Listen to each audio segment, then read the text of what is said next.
welcome everybody. So I had a request for how to make it look like your monster mug is wearing a mask.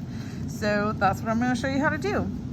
Now I'm going to make a smaller one.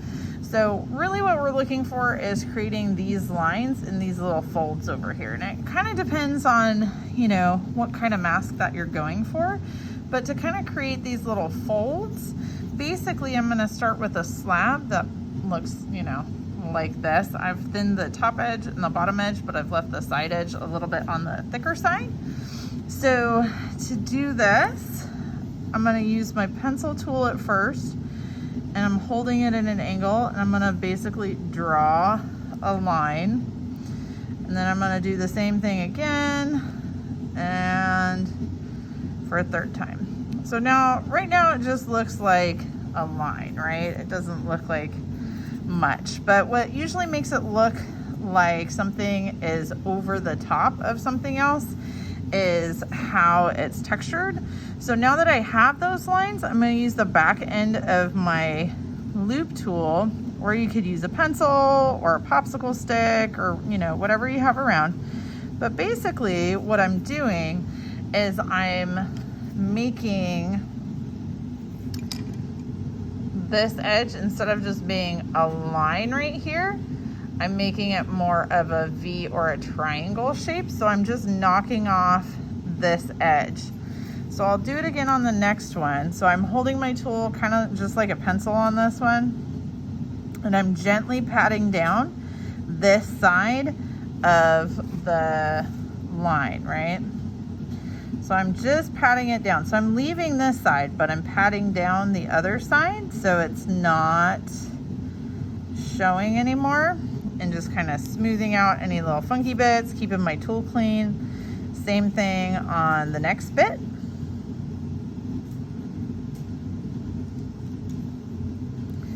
And so this starts to look like it is, I can push a little bit to kind of create a little extra shadowiness, okay?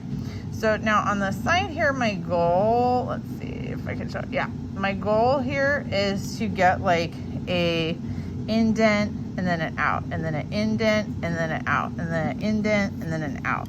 Now if it's not showing real well on the side, I can use my tool to kind of help create that shape on the side, so it really emphasizes that shape. And I would want to do that on both sides, so use the side of my tool and go like boop, boop, right? And that helps emphasize that shape. And then once I've got this, a lot of times it's the little details. So like adding on the little dots and adding on all the little things. So like I can use my pencil tool to start adding in some stitching. If I want it to be less rounded, I could do, I could use my needle tool and trim off some of it. But it's really just like adding on all those little details that make it look really special, right? And so if I added this onto my monster mug, so once I finish texturing and stuff, I could add this onto my monster mug.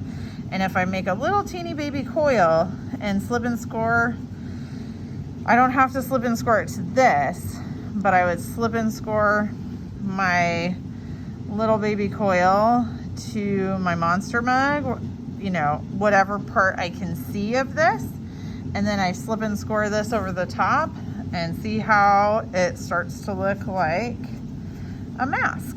So if I add on the other one, let's go like this. Whee. If I add on the other one, that looks like a mask. All right, thanks everybody.